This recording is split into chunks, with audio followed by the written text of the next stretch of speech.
நம்பிக்கை தெரிவிக்கும் தமிழ்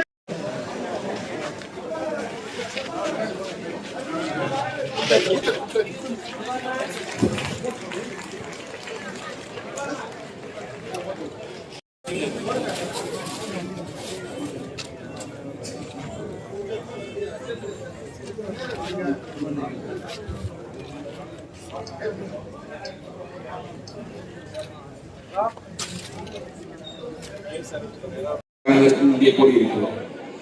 இந்த வில்லிசேரி ஊர் என்பது என்னுடைய தாயுடைய சொந்த ஊர். எங்க அம்மா பேர் விஜயலட்சுமி, எங்க அப்பா பேர் கதிரே. அவங்க சொந்த ஊர்ல நான் இந்த சின்ன வயசுல இந்த ஊர்ல ஃபுல்லா லேண்ட் இருக்கிறான். எனக்கு சொந்த ஊர் தான் இந்த வில்லிசேரி. ஆக இந்த ஊர்ல ஒரு கவுன்சிலராக கூட போராடி கொண்டிருக்கும் போதே வாஜ்பாய் அரசாங்கத்தில் வீட்டு வாசல் கதையை வந்து தட்டு மத்திய அமைச்சராக ஆகிக்கொள்ளுங்கள், வேடு அமைச்சராக எடுத்துக் கொள்ளுங்கள். இளைஞரின் செயலாளர் தொகையன் அவர்கள்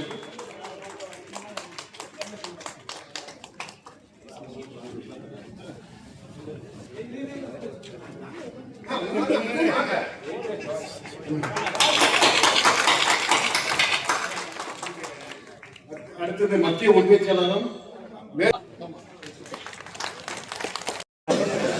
ஒரு 15 நிமிஷம் பேசுவாங்க, அதுக்கு மேல கிடையாது. தாய்மார்களுக்கு பொறுமையின் எல்லைக்கே போயிட்டாங்க இல்லையா? சிரிக்கிறாரு பாருங்க. ஃபேஸ்புக்கில் ஒரு ஆர்டிக்கல் எழுதிடலாமா புனிதர் அப்படின்னு. ஏன்னா வந்து மனித புனிதர் வந்து வேற மனிதர், அவர் மனிதர் கிடையாது. ஏன்னா வீட்டு வாசல்ல வந்து கிட்டத்தட்ட வந்து இன்னைக்கு வந்து ஒரு கவுன்சிலராக கூட போராடி கொண்டிருக்கும் போலேயே வாஜ்பாய் எனக்கு அது வேண்டாம், என்னை சார்ந்தவர்கள் வேணால் கொடுங்கள், நீங்கள் கட்டாயப்படுத்தி கொடுக்க வேண்டும் சொன்னால் என்னை சார்ந்தவர்கள் கொடுங்கள் என்று கூறிய மாபெரும் தலைவர் தான் வைகோ அவர்கள். இதில் வந்து இப்போ வந்து வைகோ அவர்கள் வந்து கட்சி இன்னைக்கு தலைவர் வைகோ ஒரு தீர்க்கதரிசின்னு தான் சொல்லணும். ஏன்னா 20 வருஷத்துக்கு முன்னாடியே கோயில்பட்டி இவ்வளவு பெருசா ஒரு வளர்ந்த ஒரு நகராட்சியா வரும். இன்னைக்கு தென் மாவட்டங்களிலேயே அதிக வேகமா வளர ஒரு நகராட்சி நம்முடைய கோயில்பட்டி இருக்குன்னு சொல்லிட்டு அன்னைக்கே ஒரே நேரத்துல 3 ரயில்வே மேம்பாலங்களை கொண்டு வந்தவர் தான் தலைவர் வைகோ. பல பேர் மறந்துருக்கிறீங்க, இன்னைக்கு இளவட்ட பசங்க பல பேர் இருக்கிறீங்க, தயவு செய்து ஞாபகம் வச்சுக்கீங்க. ஒரு ஊருக்கு ஒரு ரயில்வே மேம்பாலம் கொண்டு வரதே கஷ்டம். திருச்சி, மதுரை போன்ற பெரிய நகரங்களுக்கே ஒரு ரயில்வே மேம்பாலம் கொண்டு வருவது கஷ்டம். ஆனா உங்க கோயில்பட்டிக்கு ஒரே வருஷத்துல 3 ரயில்வே மேம்பாலம் கொண்டு வந்த இயக்கம் மறுமலர்ச்சி திமுக, கொண்டு வந்த தலைவர் வைகோ. ஏன்னா மறந்துடுறாங்க. இப்ப சமீபத்துல வந்தே பாரத் வந்து நமக்கு அறிவிச்சாங்க, ட்ரெயின் அறிவிச்சாங்க. சென்னையில இருந்து திருநெல்வேலிக்கு அறிவிக்க போகும்போது ரொம்ப சந்தோஷம். நான் இங்க சென்னையில இருந்தா அப்பதான் எம்பி கிடையாது, தலைவர் அங்க டெல்லியில இருக்கிறாரு. தலைவருக்கு நான் தகவல் போட்டு சொல்றேன், நான் இந்த மாதிரி அறிவிச்சிட்டாங்க வந்தே பாரத் வருது அப்படின்னு சொல்லும் போது அந்த அறிவிப்புல அந்த சந்தோஷம் கொஞ்ச நேரம் தான். ஏன்னா எந்தெந்த ஸ்டேஷன்ல அந்த ட்ரெயின் நிற்கும் சொல்லும் போது அதுல கோயில்பட்டியை காணும். கோயில்பட்டி காரணம் என்னன்னா நம்ம சொல்லியிருந்தோம், வந்தே பாரத் சொல்லியிருந்தோம், ஆனா நம்ம ஊர்ல நிக்கலையே அப்படின்னு சொல்லிட்டு மிகப்பெரிய ஒரு வருத்தம். அன்றைக்கு இரவே தலைவர் வைகோ அந்த துறை சார்ந்த அமைச்சர் திரு அஸ்வினி வைஷ்ணவை சந்திச்சார். அன்னைக்கு இரவே எங்க நீங்க இந்த ட்ரெயின் கொண்டு சந்தோஷம் தான், ஆனா மற்ற ஊர்ல நிக்குது, கோயில்பட்டியலுக்கு நிக்காது. மிகப்பெரிய எனக்கு ஒரு வருத்தம், தனிப்பட்ட வருத்தம். என் மேல நீங்க மரியாதை வச்சிருந்தீங்கன்னா கோயில்பட்ட வந்தே பாரத் அந்த ட்ரெயின் நிக்கணும்னு சொல்லியிருந்தார். அப்போ நான் உடனே தலைவர் அந்த அமைச்சர்கிட்ட பேசுற உடனே நான் அப்போ டெல்லிக்கு வந்து வேற ஒரு நிகழ்ச்சி போயிருந்தேன். இந்த நிகழ்ச்சியை இது கேள்விப்பட்ட உடனே நம்முடைய நம்முடைய மாவட்ட செயலர் RS ரமேஷோ, நம்முடைய சகோதரர் விநாயகர் ரமேஷ் சொல்லிட்டு, நீங்க நான் டெல்லியில இருக்கிறேன், நான் சென்னைக்கு வந்து அடுத்த ஃபிளைட்ல கோயில்பட்டிக்கு வர, நாளைக்கு நீங்க ஒரு மிகப்பெரிய ஒரு மறியல் ஆர்ப்பாட்டம் நம்ம செய்து சொல்லும் பொழுது நம்ம சகோதரர் எப்பயுமே கொஞ்சம் ஸ்லோ தான், அதனால கட்சியும் கொஞ்சம் ஸ்லோவாயிருச்சு இங்க கோயில்பட்டியில. நான் இல்லைனாச்சு அது இதுன்னு சொன்னாங்க. எங்க நான் சொல்றேன், நீங்க வரலையோ துறை வைக்கோ அங்க கோயில்பட்டி நாளைக்கு இருப்ப, நாளைக்கு மறியல் ஆர்ப்பாட்டம் கண்டிப்பா நடக்கணும்னு சொன்னாங்க. உடனே ஏற்பாடு பண்ணாங்க. ஏற்பாடுகள் சுமார் தான் ஒரு 1000 பேர் அங்க திரண்டிருந்தாங்க. உங்களுக்கு இன்னைக்கு சொல்றேன், வந்தே பாரத் கோயில்பட்டி நிக்கணும்னு சொல்லி முதல்ல ஆர்ப்பாட்டம் செய்த இயக்கம் இந்த இயக்கம் மறுமலர்ச்சி திமுக, வேற எந்த இயக்கம் கிடையாது. அந்த கூட்டத்திலே ஒரே ஒரு கருத்து சொல்றாங்க. என்ன கருத்து தெரியுமா? அது தலைவர் இங்க கத்துக் கொடுத்தது, காலங்காலமா கத்துக் கொடுத்தது. நான் ஒன்று சொன்னேன், நான் பேசி முடிக்கும் போது சொன்னேன், அப்ப இங்க இருக்கிற நாடாளுமன்ற உறுப்பினர் அக்கா கனிமொழி இருக்கிறாங்க. அக்கா நீங்களும் அமைச்சர்கிட்ட பேசுங்க, நாங்களும் வந்து உறுதுணையா இருக்கிறோம். இங்க இருக்கிற சட்டமன்ற உறுப்பினர் அந்த கடம்பூர் ராஜ், நீங்க வேற கட்சியை சேர்ந்தாலுமே இந்த கோயில்பட்டி ஜனங்களுக்காண்டி நீங்களும் ஒரு கோரிக்கை கொடுங்க, உங்க கூடயே நாங்க இருக்கிறோம். பொது உடைமை இயக்கத்தை சார்ந்த தோழர்கள் நீங்க நாளைக்கே போய் ஆர்ப்பாட்டத்துக்கு ஈடுபடுவீங்க, எங்களை பார்த்து உங்க ஊரே நாங்க நிக்கணும்னு சொல்லிட்டு எங்களுக்கு ஒரே ஒரு தான் கோயில்பட்டியில வந்தே பாரத் ட்ரெயின் வந்து நிக்கணும்னு சொல்லியிருந்தாங்க. இதுதான் கட்சி தலைவர் வைகோ கத்துக்குது. அரசியலுக்கு அப்பாற்பட்டு பொதுமக்களுக்கு சேவை செய்கின்ற இயக்கம் மறுமலர்ச்சி திமுக. நான் அது மாத்திரம் கிடையாது, இன்னைக்கு உங்களுக்கே தெரியும் தீப்பெட்டி தொழிற்சாலை இங்க சிவகாசி, சாத்தூர், கோயில்பட்டி இந்த பகுதியில் எல்லாம் வாழ்வாதாரம் இருக்கிற ஒரே ஒரு இது பாத்தீங்கன்னா தீப்பெட்டி. உட்போட முன்னாடி ரொம்ப தான். இப்ப கூட பசங்க படிச்சு வெளிநாடுக்கு போறாங்க, பல இதுல வந்து பொழப்பு தேடிக்கிறோம் நம்ம. ஆனா ஒரு 20-25 வருஷத்துக்கு முன்னாடி தீப்பெட்டி தொழிற்சாலை தான். வீட்டுக்கு வீடு அந்த வண்டியை வந்து இறக்கிடுவாங்க, அந்த இது பண்டுல கொடுப்பாங்க, கட்டி கொடுப்பாங்க. இதை வச்சு வீட்டுக்கு அது பொழப்பே ஒவ்வொரு குடும்பங்களையும். அப்போ ஒரு மிகப்பெரிய ஒரு அபாயம், தீப்பெட்டி தொழிற்சாலையே முற்றிலும் அழிகின்ற ஒரு அபாய சூழ்நிலை. என்னன்னா அங்க சீனா நாட்டுல இருந்து மொத்தமா ரொம்ப விலை கம்மியா தீப்பெட்டி வந்து அங்கிருந்து இறக்குமதி செய்ய ஆரம்பிச்சாங்க. இறங்கின உடனே அந்த தீப்பெட்டியுடைய அந்த விற்பனை பயங்கரமான ஒரு வீழ்ச்சி.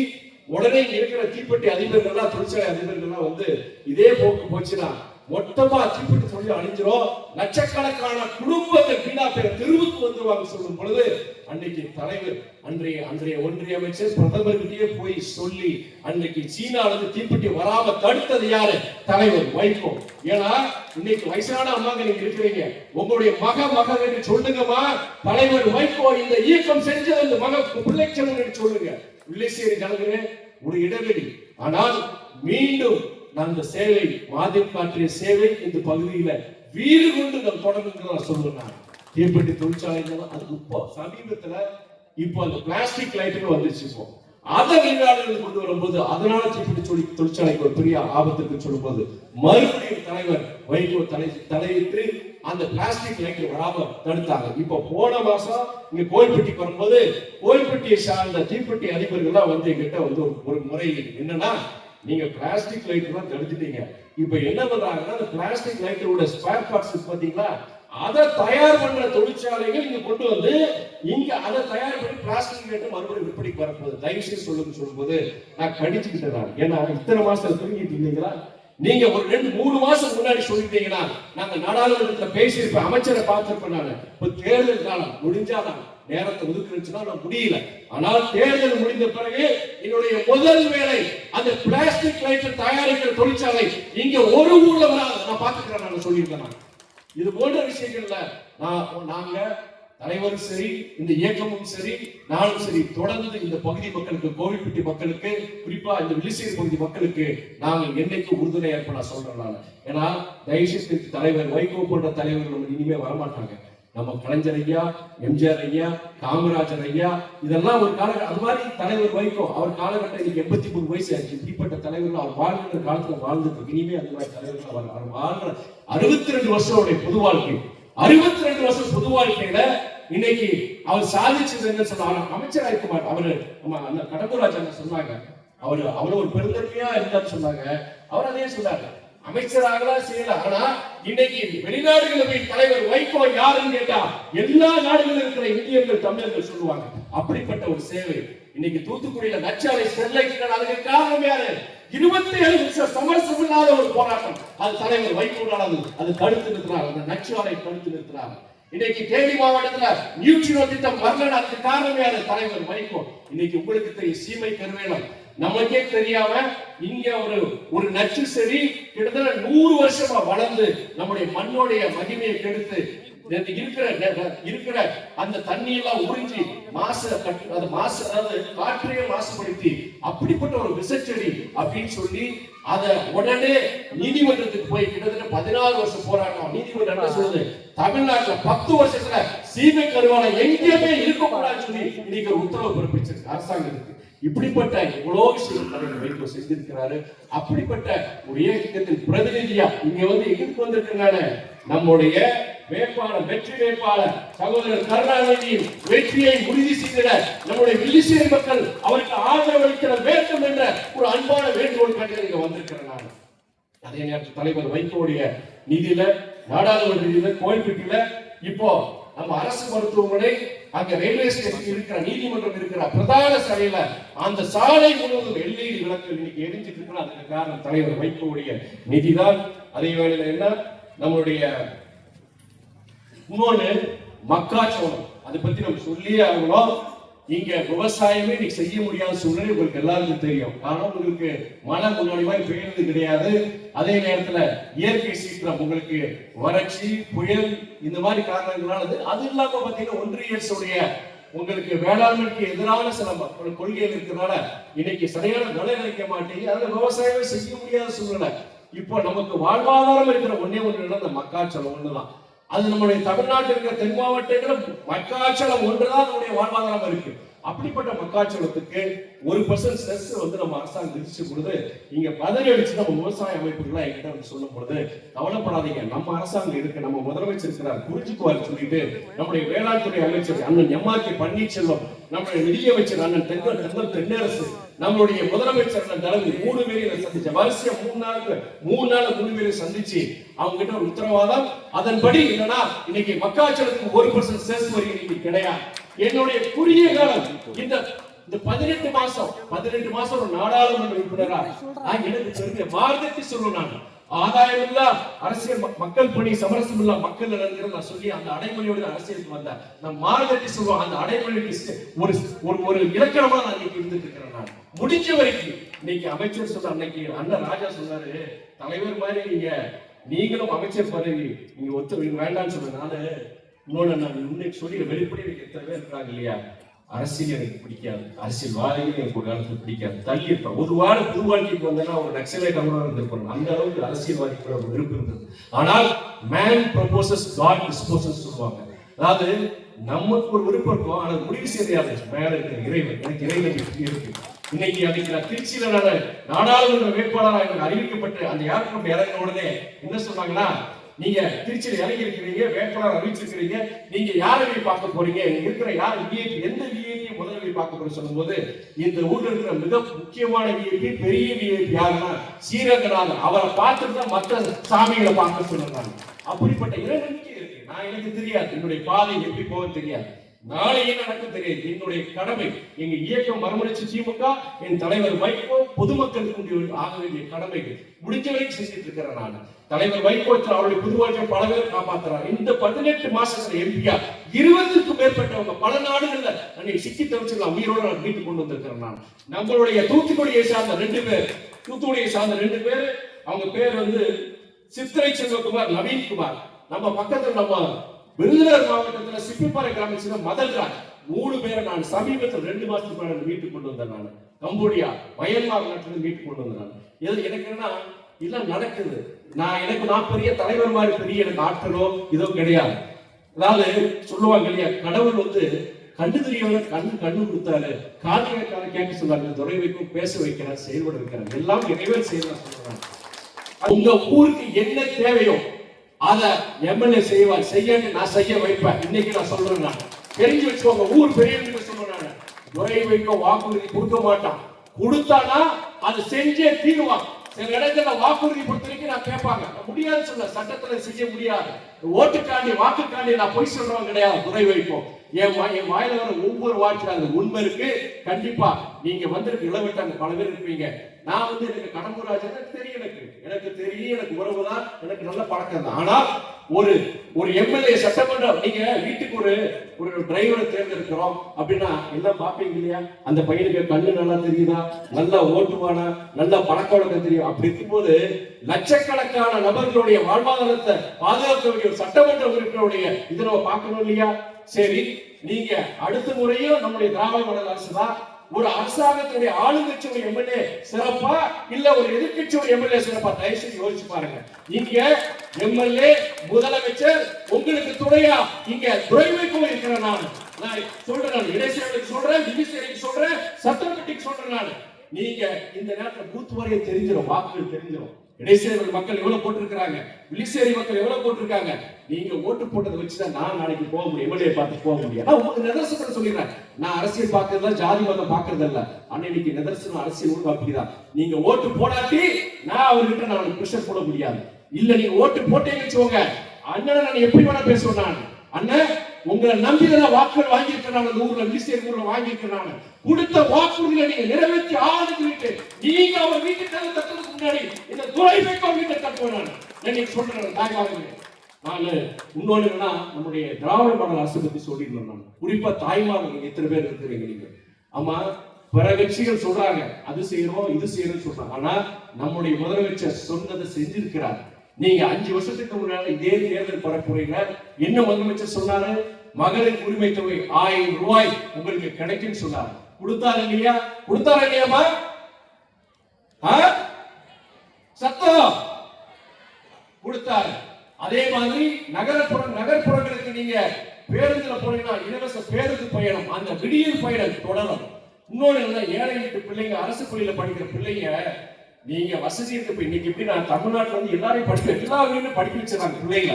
ஆனா ரொம்ப கஷ்டம், கூலி வேலைக்கு போறாங்க பாத்தீங்களா? அவங்க இருக்கிற நகை எல்லாத்தையும் அடகு வச்சு ஏதாவது இங்கிலீஷ் மீடியம் ஸ்கூலு இல்ல டவுன்ல இருக்கிற பக்கத்துல கோயில்பட்டு ஸ்கூல்ல போய் எப்படியாவது கடன் பிள்ளைகள் சேர்த்து படிக்க வச்சாங்க. அதுலயும் முடியாத சில குடும்பங்கள் இருக்கு. அவங்க என்ன பண்றாங்கன்னா அரசு பள்ளியில படிக்க வைக்கிறாங்க. இன்னைக்கு அரசு பள்ளியோட தரம் உயர்த்திருக்கிறாங்க. இருந்தாலுமே ஒரு கட்டத்துக்கு அப்புறம் என்ன பண்றாங்கன்னா, 12th அப்புறம் வேண்டாப்பா, நீ வா அப்பா கூடயே வா, வேலைக்கு வா அப்படின்னு சொல்லிட்டு அந்த அப்பாவோ அந்த அம்மாவோ வா நம்மவோ நீவே வேண்டான்னு சொல்றாங்க. அந்த பிள்ளைகளுக்கு சில பிள்ளைகளுக்கு அவ்வளவு ஆசை இருக்கும். நாமளும் காலேஜ் போய் படிக்கிறதுக்கு ஆசை தானே, படிக்கிறதுக்கு பழகிறதுக்கு ஒரு ஆசை. ஆனா நான் பல்லாயிரக்கணக்கான குடும்பங்கள் நான் பார்த்திருக்கேன். அந்த இடைநீற்றல் அந்த பள்ளியோட விட்டுறாங்க. அந்த கல்வி காலேஜுக்கும் கல்லூரிக்கு போறாங்க, இதே கிடையாது. ஆனா அதுக்கு ஒரு முற்றுப்புள்ளி வைக்கணும்னு சொல்லிட்டு ஆம்பளை பசங்களுக்கு தமிழ் புதல்வர் திட்டம், பொம்பளை பிள்ளைகளுக்கு புதுமை பெண் திட்டம் சொல்லிட்டு அருமையான திட்டங்கள், மாதம் 1000 ரூபாய் அந்த ஊக்கத்தை இந்த அரசாங்கம் கொடுக்குது. இதை இலவசம் சொல்லி சில பேர் கிண்டல் அடிக்கிறாங்க. இது யாருக்கு கொடுக்குறாங்க? அரசு பள்ளியில படிக்கிற பிள்ளைகளுக்கு கொடுக்குறாங்க. இன்னைக்கு லட்சக்கணக்கான பிள்ளைகள், ஏழை விட்டு பிள்ளைகள் கல்லூரிக்கு போறானா, அதுக்கு காரணம் திராவிட மாடல் அரசு, நம்முடைய முதலமைச்சர் அண்ணன் தளபதி அவர்கள். நீங்க நல்லா தெரிஞ்சு வச்சுக்கோங்க. நீங்க அதே மாதிரி இன்னொன்று உங்களுக்கு எல்லாம் இதையும் சரி, இன்னும் கொஞ்சம் நம்மளுடைய பொம்மையை வந்து ஒரு செஞ்சியோ கொஞ்சம் பேர் யோசிக்கிறாங்க சொல்லும்போது முதலமைச்சர் பெரிய ஒரு இதை கொடுத்துட்டார். என்னது? இல்லத்தரசி திட்டம். அதுல என்னன்னா 8000 ரூபாய்க்கு கூப்பன் கொடுத்துறாங்கம்மா. உங்களை மாதிரி எல்லாருக்கும் கிடையாது, வசதியாளர்களும் கிடையாது. உங்களை மாதிரி நீங்க மகளிர் உரிமை தொகை வாங்குறவங்க, ஏழை பிள்ளை இருக்கிறவங்களுக்கு வந்து 8000 ரூபாய் கூப்பன், அதை வச்சுட்டு கடைக்கு போய் வீட்டுக்கு தேவையான மிக்சி, கிரைண்டர், ஃப்ரிட்ஜ் எது வேணா நீங்க வாங்கிக்கலாம். அது ஒரு மிகப்பெரிய ஒரு திட்டம். அரசாங்கத்துக்கு பொருளாதார நெருக்கடி இருந்தாலுமே உங்களை போன்ற ஏழை தாய்மார்களுக்காண்டி அந்த இல்லத்தரசி திட்டத்தை கொடுத்திருக்காங்க. சரி, ஒரு கூட்டத்துல இந்த சமூக நீதியை வலுப்படுத்துற மாதிரி இந்த இலவசங்கள். ஆனால் அதே வகையில் பொருளாதாரத்தை, தமிழ்நாட்டின் பொருளாதாரத்தை மனதில் கொண்டு படித்த இளைஞர்களுக்கு வேலை வாய்ப்புகள் கொடுத்துன்னு சொல்லிட்டு கிட்டத்தட்ட 12,36,000 கோடி ஒதுக்கீடுகளை கொண்டு வருவதற்காண்டி 1127 புரிந்துணர்வு ஒப்பந்தங்களும் அரசாங்கம் போட்டது. நம்முடைய அந்த எடப்பாடி சொன்னார், என்ன சொன்னாரு? இது விளம்பரம், இதெல்லாம் ஒண்ணு கிடையாது, எங்க தொழிற்சாலைன்னு சொல்லி மேலும் மேலும் அதை வந்து ஒரு விமர்சனம் பண்ணாங்க. அதற்கு பதிலடியாக பிப்ரவரி மாசம் சென்னையில செயலாக்க மாநாடுன்னு சொல்லிட்டு ஒரு மாநாடு நடத்தி நாங்க போட்ட ஒப்பந்தங்கள் 1127 ஒப்பந்தங்கள்ல 73 விழுக்காடு தொழிற்சாலைகள் இன்னைக்கு திறந்து லட்சக்கணக்கான வேலை வாய்ப்புகள் உருவாக்கி சொல்லிட்டு முதலமைச்சர் ஆதாரங்களோடு நிரூபிச்சார். இந்த ஊர்ல அந்த தொழிற்சாலை, அந்த ஊர்ல இவ்வளவு லட்சக்கணக்கான வேலை வாய்ப்பு உருவாக்கி சொல்லிட்டு ஆதாரத்தோடு சொன்னார். நான் சரி விட்டுங்க, ஒன்றிய அரசை சார்ந்த ஸ்தாபனம் EPF ஸ்தாபனம் இருக்குமா, எம்ப்ளாயிஸ் ப்ராவிடென்ட் ஃபண்ட் ஆர்கனைசேஷன் ஒன்று இருக்கு. அவங்க கொடுத்த என்னன்னா தரவு என்னன்னா, கடந்த 5 ஆண்டுகளில் தமிழ்நாட்டில் புதிய வேலை வாய்ப்புகள் 29 லட்சம் புதிய வேலை வாய்ப்புகள் உருவாக்கி கொடுத்திருக்கிறாங்க. ஒரு பக்கம் இது போன்ற திட்டங்கள், ஏழை எளியவர்களுக்கு திட்டங்கள், மறுபக்கம் பொருளாதார வளர்ச்சி. இந்தியாவிலே பெரிய மாநிலங்கள்ல அதிக பொருளாதார வளர்ச்சி பெற்ற மாநிலம் கிட்டத்தட்ட தமிழ்நாடுல கிட்டத்தட்ட 11.19 விழுக்காடு பொருளாதார வளர்ச்சி.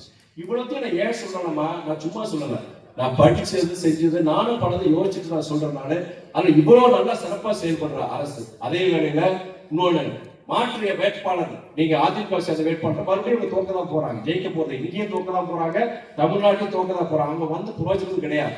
ஆனால் நம்ம அவங்க அதிமுக வந்து இன்னைக்கு அவங்க பிரச்சாரம், நான் அதை கொடுத்துருவோம் இது கூட அவங்க வாக்குறுதிகள் கடந்த காலத்துல கொடுத்த வாக்குறுதிகளே சென்றபடி அவர் செஞ்சு நம்ம ஆட்சிக்கு வந்த போது செய்யல. ஆனா நம்மளுடைய முதலமைச்சர் சொன்னதை அவரு செஞ்சிருக்கிறார். அதே நேரத்துல இன்னைக்கு இன்னொரு முக்கியம், விவசாயம் நடக்கிற இடத்துல அம்மா நீங்க எல்லாம் 100 நாள் வேலைக்கு போறவங்களாமா? 100 நாள் வேலைக்கு போறவங்க நீங்க கையை தூக்குங்க. எத்தனை 100 நாள் வேலைக்கு? நிறைய பேர் வந்திருக்கவங்க எல்லாம் 90 விழுக்காடு 100 நாள் வேலைக்கு போறவங்க. உங்ககிட்ட ஒரு முக்கியமான விஷயத்தை சொல்லிடுமா, 7 வருஷம் நம்ம அரசியலுக்கு வந்து 7 வருஷம் ஆச்சு.